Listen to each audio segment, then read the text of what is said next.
The Great Depression dramatically affected the entire world, not just the United States.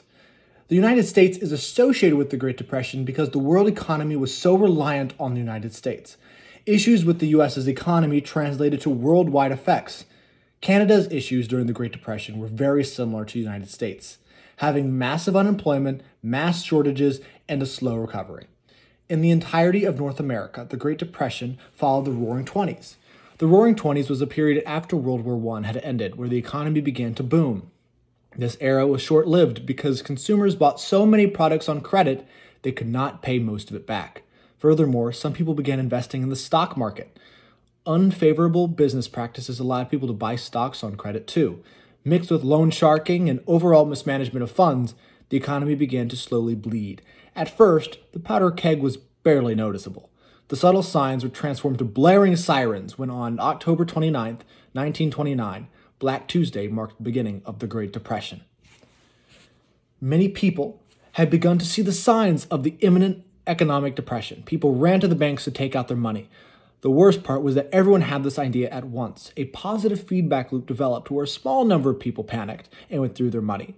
Then more people would withdraw their funds once they saw those people, until less than 600 banks were left in the entire United States. Canada suffered similar bank runs and closures. Canada's economy suffered tremendously because of their close economic ties with the United States. Canada's financial system was heavily dependent on the exporting of raw materials like lumber and harvested crops. During the 1930s, a large drought gravely affected the agricultural business and made many farmers abandon their farms and have to relocate to better areas. Prairie farm communities in Canada were forced to survive off their own farms. Huge dust clouds and drought severely affected fishermen and arborists. The economy was doing so poorly that from 1932 to 1936, workers from the federal unemployment relief camps were only getting paid 20 cents per day. In the year 1933, Canada had an unemployment rate of 30%.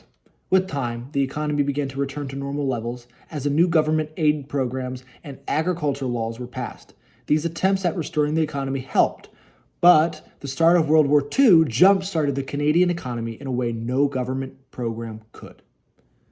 The Depression officially ended in Canada in 1939 due to the start of World War II. Counterintuitively, funding a major war was a huge help for Canada and caused the largest boom the economy ever experienced. European nations like Britain, France, and other allies desperately needed natural resources to continue the war effort. At the time, Canada became the largest supplier of lumber to the Allies because of its forest-rich environments. Factories started producing machinery for war such as aircrafts and ships. During the war, Canada had around 116,000 airliner personnel and created more than 30,000 aircrafts. Give me the beat, boys, and free my soul.